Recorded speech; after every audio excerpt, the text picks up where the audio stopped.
Hello children, welcome to the YouTube channel of Velkin National School, Vasai East. I am Mrs. Deepika Singh, subject teacher of Hindi. आज हम पढ़ेंगे पाठ दो लघु कथाएं। यहाँ पर दो छोटी कहानियाँ हैं जिसे लिखा है हरि जोशी जी ने। हमारे आज के पाठ का नाम है दो लघु कथाएं, जिसे लिखा है हरि जोशी जी ने। गद्य संबंधी बातें जान लेते हैं। यहाँ दो लघु कथाएं दी गई हैं। प्रथम लघु कथा में जोशी जी ने बताया है कि हमें बुरे काम का फल बुरा मिलता है, बुरा ही मिलेगा, अतः बुरे काम नहीं करने चाहिए। दूसरी लघु कथा में आपने समझाया है कि कठोरता की अपेक्षा विनम्रता अधिक महत्वपूर्ण होता है। घमंडी का सिर हमेशा नीचे होता है, अतः हमें घमंड नहीं करना चाहिए। हमारी पहली लघु कथा है नींव। नींव का अर्थ होता है कि ज़मीन के नीचे हम जो गड्ढे खोदते हैं और उसमें दीवार का जो निचली हिस्सा होता है उसको मजबूती से खड़ा किया जाता है, जिसके ऊपर इमारत बहुत ही मजबूती के साथ खड़ी होती है। बहुमंजिला इमारत की दीवार नींव से उठ रही थी। यहाँ पर कहानी की शुरुआत हो रही है। बहुमंजिला इमारत मतलब बहुत बड़ी बिल्डिंग की दीवार नींव से उठ रही थी। ठेकेदार नया था। उस बहुमंजिला इमारत का जो ठेकेदार था वो नया था। भयभीत सा वह 1 तगारी सीमेंट और 5 तगारी रेत के मसाले से ईंटों की जुड़वाई करवा रहा था। तगारी का मतलब होता है, ये देख रहे हैं आप, इसमें मसाला बनाकर रखा जाता है। ठेकेदार जो है वह 1 तगारी सीमेंट और 5 तगारी रेत, इसको मिला के वह अपना काम करवा रहा था। अगले दिन अधिकारी महोदय आए। उन्होंने काम के प्रति घोर असंतोष व्यक्त किया। घोर असंतोष व्यक्त किया मतलब बहुत ही उदास हो गए। महोदय बोले, ऐसा काम करना हो तो कहीं और जाइए। महोदय ने कहा कि अगर आपको ऐसा काम करना है कि 1 तगारी सीमेंट और 5 तगारी रेत आप लगाएंगे तो आप कहीं और अपना काम देख लीजिए। अगले दिन सशंकित नए ठेकेदार ने 1 तगारी सीमेंट और 3 तगारी रेत के मसालों से ईंट की जुड़ाई की। उन्होंने रेत को कम कर दिया। 5 तगारी सीमेंट था तो उन्होंने 3 तगारी कर दिया। संबंधित अधिकारी आए। अधिकारी फिर वहाँ पर आए और उन्होंने नींव की दीवार पर एक निगाह डाली, नज़र डाली और गर्म हो गए। गर्म हो गए मतलब गुस्सा हो गए। इस बार ठेकेदार को अंतिम चेतावनी दी। उन्होंने ठेकेदार को वार्न किया, यदि कल तक काम में पर्याप्त सुधार नहीं किया गया तो काम बंद करवा दिया जाएगा। अधिकारी भड़क कर बोले कि अगर आपका काम बराबर नहीं हुआ तो आपका काम बंद करवा दिया जाएगा। जब नए ठेकेदार की समझ में बात नहीं आई तो उसने एक अनुभवी एक्सपीरियंस, जिसके पास काम का अनुभव था, ठेकेदार से इस समस्या का पर उसकी सलाह चाहिए। सलाह मशवरा मतलब कि उसे समझ नहीं आ रहा था कि अधिकारी महोदय बार बार उस पर गुस्सा क्यों हो रहे। अनुभवी ठेकेदार ने बताया कि यह महोदय रिश्वत चाहते। रिश्वत का मतलब क्या होता है बच्चों? रिश्वत का मतलब घूस होता है। घूस जो है वह अधिकारी महोदय को चाहिए था, इसीलिए काम में कमी बता रहे हैं। अनुभवी ठेकेदार ने बताया कि महोदय को रिश्वत चाहिए, इसीलिए वो आपकी काम में कमी बता रहे हैं। नया ठेकेदार ईमानदार था। वह रिश्वत देने लेने को अपराध समझता था।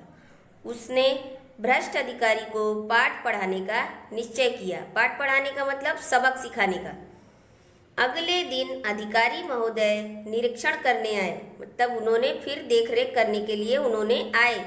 वहाँ वह सब देखने आ रहे थे कि काम कैसा चल रहा है। ठेकेदार ने उन्हें रुपयों से भरा लिफाफा पकड़ा दिया। जो नया ठेकेदार था उसने रुपयों से भरा लिफाफा अधिकारी महोदय को पकड़ा दिया। अधिकारी महोदय प्रसन्न हो गए, खुश हो गए। जैसे ही जाने लगे वैसे ही एकाएक वहाँ उच्च अधिकारी आ गए, मतलब उस अधिकारी से भी ऊपर दर्जे पर बैठा हुआ अधिकारी वहाँ पर आ गया। अधिकारी महोदय रिश्वत लेते हुए रंगे हाथों पकड़े गए। रंगे हाथों पकड़ना मतलब अपराध करते हुए देखा जाना। वस्तुतः रात में ही ईमानदार ठेकेदार ने अधिकारी महोदय के खिलाफ उच्च अधिकारी के पास शिकायत कर दी थी। उच्च अधिकारी भी ईमानदार थे। उन्होंने कहा, कुछ एक भ्रष्ट अधिकारियों के कारण ही पूरा प्रशासन बदनाम होता है। उन्होंने भ्रष्ट अधिकारी को दंड दिलवाने का निर्णय लिया, सजा दिलवाने का निश्चय किया। सच ही कहा है बुरे काम का बुरा नतीजा। कहावत है कि आप बुरा काम करेंगे तो उसका नतीजा भी बुरा ही होगा। ठेकेदार और उच्च अधिकारी की ईमानदारी का समाचार चारों तरफ फैल गया। उनका सार्वजनिक समारोह में सम्मान किया गया। तो बच्चों, आपने देखा कि हमें इस कथा से क्या सीखने को मिलता है कि हमें बुरा काम नहीं करना चाहिए। बुरा काम करेंगे तो उसका नतीजा भी बुरा होगा। हमारी दूसरी लघु कथा है जीभ का वर्चस्व, मतलब जीभ की प्रबलता। पंक्तिबद्ध और एकजुट रहने के कारण दांत बहुत दुस्साहसी हो गए थे। एक दिन वे गर्भ में चूर होकर जीवा से बोले, हम 32 घनिष्ठ मित्र हैं, एक से एक मजबूत। तू ठहरी अकेली, चाहे तो तुझे बाहर ही न निकलने दें। जीवा ने पहली बार ऐसा कलुषित विचार सुना था। वह हंसकर बोली, ऊपर से एकदम सफ़ेद और स्वच्छ हो, पर मन से बड़े कपटी हो। कलुषित का मतलब होता है अपवित्र, दूषित। यहाँ पर जीभ और दांत के बीच युद्ध शुरू हुआ है, मतलब कि बातों का युद्ध। पंक्तिबद्ध और एकजुट रहने के कारण दांत बहुत ही दुस्साहसी हो गए थे, मतलब ज़्यादा हिम्मत दिखाने लगे थे। एक साथ रहते थे, कतार में रहते थे और एकजुट में रहते थे। उनको इस बात का घमंड हो गया था और उन्होंने जीभ से बोला कि हम 32 परम मित्र हैं और सब एक से एक मजबूत हैं। तो जीवा बोली कि ऐसा कलुषित विचार मैंने पहली बार सुना है, मतलब ऐसा अपवित्र विचार, इतना गंदा सोच है तुम लोगों का। वह हंसकर बोली कि जितना देखने में आप सफ़ेद लगते हो, स्वच्छ लगते हो, वैसे ही मन से बड़े कपटी हो। तभी दांत यहाँ पर कहते हैं, ऊपर से स्वच्छ और अंदर से काले घोषित करने वाली जीभ, वाचलता छोड़ अपनी औकात में रह। हम तुझे चबा सकते हैं, यह मत भूल कि तू हमारी कृपा पर ही राज कर रही है। दांतों ने किटकिटा कर कहा। जीभ ने नम्रता बनाए रखी किंतु उत्तर दिया। तभी दांत कहते हैं कि ऊपर से जैसे स्वच्छ दिखती हो और अंदर से काली घोषित हो। हे जीभ, बहस करना छोड़ और अपनी औकात में रहे, हम तुम्हें चबा भी सकते हैं। यह मत भूल कि तू हमारी ही वजह से राज कर रही है। दांतों ने गुस्से में कहा, लेकिन जीभ ने अपनी नम्रता बनाए रखी और उत्तर भी दिया। दूसरों को चबा जाने की ललक रखने वाले बहुत जल्दी टूटते भी हैं, सामने वाले तो और जल्दी गिर जाते हैं। तुम लोग अवसरवादी हो, मनुष्य का साथ तभी तक देते हो जब तक वह जवान रहता है, वृद्धावस्था में उसे असहाय छोड़कर चल देते हो। अवसरवादी का मतलब होता है स्वार्थी, मतलबी, ललक, लालसा, तीव्र इच्छा।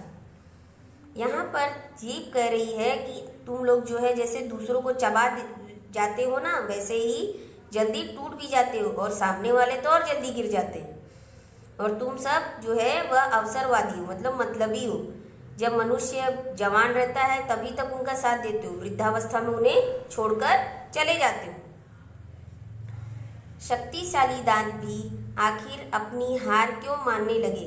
बोले, हमारी जड़ें बहुत गहरी हैं, हमारे कड़े और नुकीलेपन के कारण बड़े बड़े हमसे थर्राते हैं। थर्राते हैं मतलब डरते हैं। जीवा ने विवेकपूर्ण उत्तर दिया, मतलब जीवा ने अभी भी संयम बनाए रखा था। तुम्हारे नुकीले या कड़ेपन का कार्य क्षेत्र मुंह के भीतर तक ही सीमित है। जीभ यहाँ पर कहती है कि तुम जो भी काम करते हो वो तुम्हारे मुंह के भीतर तक है। विनम्रता से कहती हूँ कि मुझ में पूरी दुनिया को प्रभावित करने और झुकाने की क्षमता है। दांतों ने पुनः धमकी दी, हम सब मिलकर तुझे घेरे खड़े हैं, मतलब चारों तरफ से हमने तुझे घेरा हुआ है और तू बीच में अकेली। कब तक हमसे बचेगी? जीभ ने दांतों के घमंड को चूर करते हुए चेतावनी दी, डॉक्टर को बुलाऊं? तो बच्चों, आपने देखा कि यहाँ पर हम जो है वह दांत को चेक कराते रहते हैं या दांत से ही बड़े प्रॉब्लम को दिखाते हैं। दंत चिकित्सक एक एक को बाहर कर देगा, मुझे तो छुएगा भी नहीं, तुम सब बाहर दिखाई दोगे, जीभ ने धमकी दी। घमंडी दांत अब निरुत्तर थे। निरुत्तर थे मतलब उनके पास अब कोई भी उत्तर नहीं था, कोई भी जवाब नहीं था। उन्हें कविता की यह पंक्ति याद आ गई, किसी को पसंद नहीं सकती बयान में, मतलब किसी को बोलने में या चर्चा करने में आवाज़ में सख्ती मतलब तेजी से बोलना पसंद नहीं होता है। तभी तो दी हड्डी नहीं जबान में, तभी हमारी जबान में हड्डी नहीं होती है। घमंडी दांतों ने आखिर जीभ का लोहा मान लिया, मतलब वे हार गए और मान गए कि जीभ जो है वह दांतों से बढ़कर है। इस कविता से हमें यह संदेश मिलता है कि हमें विवेकपूर्ण होकर किसी भी बात का उत्तर देना चाहिए, सोच समझकर उत्तर देना चाहिए। शब्द वाटिका: तगारी, बड़ा तसला, घमेला। कलुषित, अपवित्र, दूषित। ललक, लालसा, तीव्र इच्छा। अवसरवादी, स्वार्थी, मतलबी। बयान, चर्चा, आवाज, कथन। मुहावरा है लोहा मानना, श्रेष्ठता को स्वीकार करना। रंगे हाथ पकड़ना, अपराध करते हुए प्रत्यक्ष पकड़ना। Thanks for watching.